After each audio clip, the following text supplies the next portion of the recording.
दोस्तों आज फिर हम एक नई वीडियो के साथ यहाँ हाजिर हैं जिसमें हम कंटिन्यू करेंगे हमारा third chapter pair of linear equation, जिसमें हमने 3.1 एक्सरसाइज शुरू कर लिया था और क्वेश्चन नंबर 1 कर लिया था। अब हम आज सीखेंगे क्वेश्चन नंबर 2 इस वीडियो में। तो आइए देखते हैं कैसे हम करते हैं। दोस्तों हमारा एक्सरसाइज 3.1 क्वेश्चन नंबर 2 है, जिसमें क्वेश्चन है the coach of a cricket team by 3 bats and 6 balls for rupees 3,900. Later she buys another bat and 3 more balls of the same kind for rupees 1,300. Represent this situation algebraically and geometrically. तो दोस्तों हम पहले full stop तक एक equation create कर लेंगे और फिर अगले एक और इक्वेशन। तो इस तरीके से हमारे पास दो इक्वेशन आ जाएगी। तो सबसे पहले हम एल्जेब्रिकली इक्वेशन बना लेते हैं और फिर उसके बाद हम ज्योमेट्रिकली वर्क करेंगे। तो देखते हैं कैसे सॉल्व कर सकते हैं इसे। तो सबसे पहले हम क्वेश्चन के हिसाब से जैसा लिखा है तो हम यहाँ लिखते हैं, लेट कर लेते हैं। So let the cost of a bat, हम एक बैट का दाम ले लेते हैं, मान लेते हैं कि वो x है, और वही हमारे पास एक बॉल का दाम ले लेते हैं, ठीक है। तो and the cost of a ball, तो उसे हम y ले लेते हैं। ये हमने x और y एक बॉल और एक बैट का ले लिया है। अब क्वेश्चन के हिसाब से हम जाएं, that is according to question, जो इक्वेशन हमारी बनेगी वो बनेगी, यहाँ क्या लिखा हुआ है, 3 bats and 6 balls for rupees 3,900। तो हम यहाँ क्या लिखेंगे, ओके 3x, जिसमें 3 बैट्स, तो बैट्स की हमने वैल्यू x ली इसलिए 3 मल्टीप्लाई x, और 6 बॉल्स, तो बॉल की वैल्यू क्या ली है y, तो 6y इक्वल टू, तो इस इक्वेशन को जब हम ऐड करेंगे तो ऐड करने पर हमारे पास जो रुपीज आ रही है वो है 3,900। ओके 3,900, ये हमारा क्वेश्चन के हिसाब से एक इक्वेशन आ गई। इससे हम एक इक्वेशन नंबर 1 लिख लेते हैं। ओके तो हम देखते हैं अगला सेकंड इक्वेशन जो इसमें होगा। हमने पहला इक्वेशन बना लिया है according to question.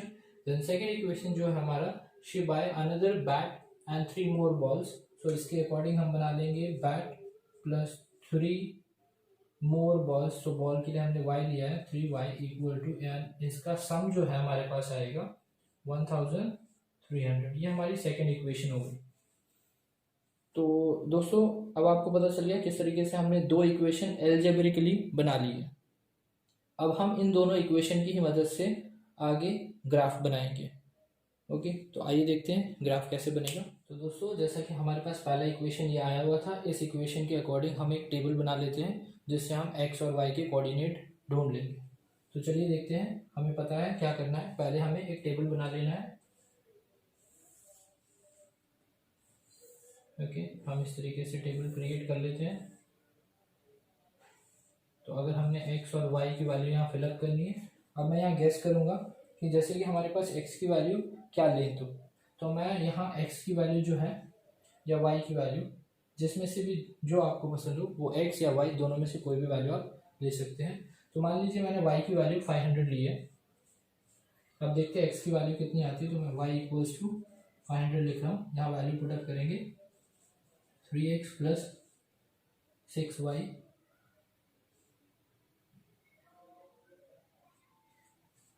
Equals to 3966। So x equal to 3,900 minus 6y जो 30 डिवाइडेड बाई 3। तो हमें यहाँ वैल्यू मिल जाएगी 30 और 39, यहाँ हमें 900 मिल जाएगा डिवाइड बाई 3। सो x की वैल्यू आ गई 300। तो इस तरीके से हमने एक फाइंड कर लिया कि जब हमारी y की वैल्यू 500 थी तो x की वैल्यू 300 आ गई। यहाँ आप फिलअप कर लो। ओके नेक्स्ट हम एक और वैल्यू डालेंगे y की वैल्यू, जिससे हमें x की वैल्यू आएगी। तो इस बार मैं y की वैल्यू 600 डाल देता हूँ। तो मैं डाल रहा हूँ 600। तो मैंने y की वैल्यू 600 डाल दी है। अब हम यहाँ पुटअप करेंगे x equal to 3900 minus 6, y की जगह पर हम कितना डालेंगे 600 डिवाइडेड बाय 3, ये हमें देगा 36 डिवाइड बाय 3, माइनस करने के पास हमारे पास आ जाएगा 300 डिवाइड बाय 3, जो कि कैंसिल करने पर हमें 100 देगा।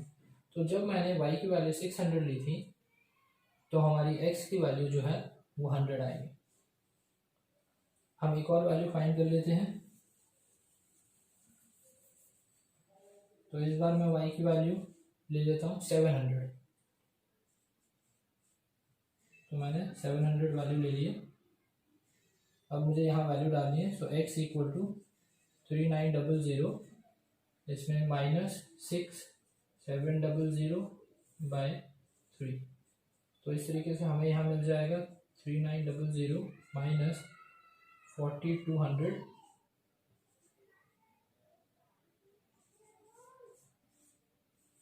Divide by 3। सब्ट्रैक्शन करने के बाद हमें मिलेगा 300 बाय 3, जो कि माइनस में रहेगा क्योंकि 42 बड़ा नंबर है। कैंसिल कर लेते हैं तो हमें माइनस 100 वैल्यू मिल जाएगी। तो जब मैंने y की वैल्यू 700 ली थी तो हमारी x की वैल्यू माइनस 100 आ रही। तो हम यहाँ फिलअप कर लेते हैं।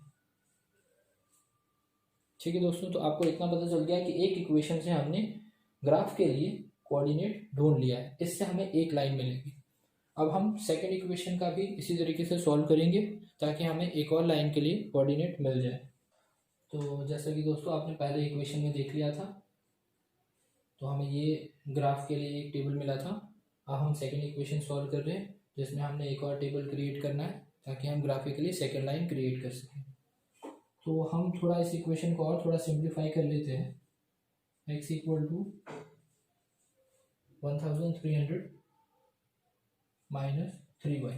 अब हम यहाँ वैल्यू y की पुटअप करेंगे तो x की वैल्यू आ जाएगी। y की वैल्यू जैसे मान लीजिए मैंने लिया 200, तो यहाँ हो जाएगा x equal to 1300 minus 3 200 in bracket. तो यहाँ पर 1300 माइनस 600, जिससे कि हमें मिल जाएगी वैल्यू 700। ये हमारी x की वैल्यू आ गई। अब हम एक और इक्वेशन डालेंगे y की जगह पर। तो इस बार हम y की वैल्यू 300 ले लेते हैं। तो वापस से हम y की जगह पर वैल्यू डालते हैं 300 इस बार, और ये हो जाएगी 900, जिसमें कि माइनस करने के बाद इन दोनों को हमारे पास आ जाएगा 400।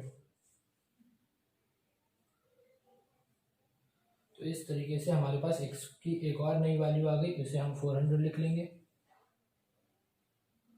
ओके, अब हम एक और वैल्यू ले लेते हैं यहाँ y की जगह पर।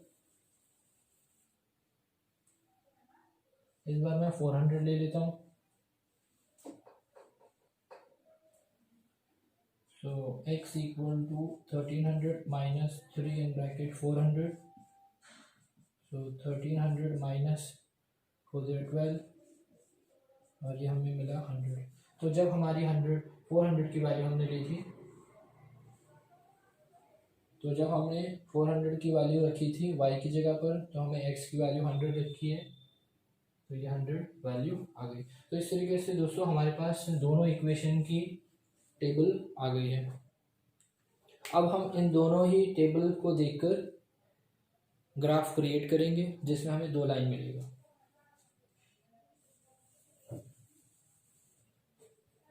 तो आइए दोस्तों देखते हैं कि हम ग्राफिकली इन दोनों को कैसे कर सकते हैं। ओके स्टूडेंट, तो अब हम इन दोनों टेबल के अकॉर्डिंग एक ग्राफ क्रिएट करेंगे जिसमें हमें ज्योमेट्रिकली शो करना है इसे।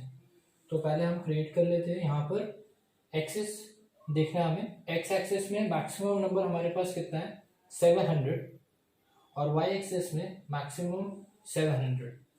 ओके, तो हमें वाई एक्सिस और एक्स एक्सिस इस तरीके से करना है। तो हम यहाँ मार्क कर लेते हैं इस तरीके से, ये हो गया।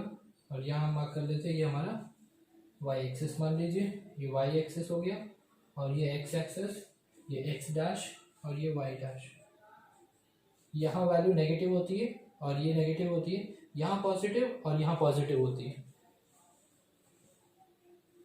अब हमें ध्यान रखना है कि एक्स एक्सेस में हमें कहाँ तक जाना है 700, तो यहाँ मार्क कर लीजिए। आप चाहे तो 100 का गैप ले सकते हैं और यहाँ पर भी 100 और 200 का भी गैप ले सकते हैं। तो मैं यहाँ 200 का गैप ले रहा हूँ, 200 से स्टार्ट करके 400, 600 एंड 800। ठीक है, तो यहाँ 200, 400, 600 और 800 हमने मार्क कर लिया। नेगेटिव में भी हम मार्क कर लेते, 200 माइनस में और 400 माइनस में। इस वाले एक्सिस पर हम -200 मार्क कर लेते हैं। ये वाई एक्सिस का हो गया और ये एक्स एक्सिस के माइनस टर्म।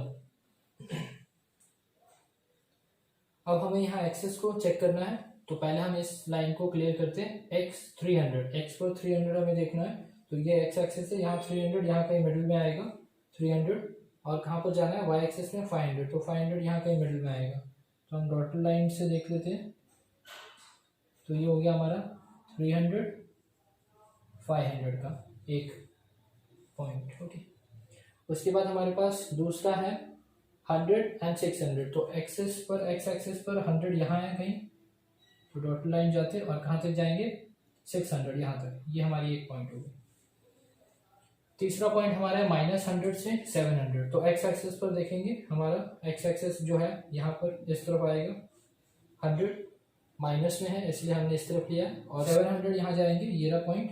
तो यहाँ से हम डॉटेड लाइन क्रिएट कर लेते हैं और ये हमें यहाँ पॉइंट मिलेगा।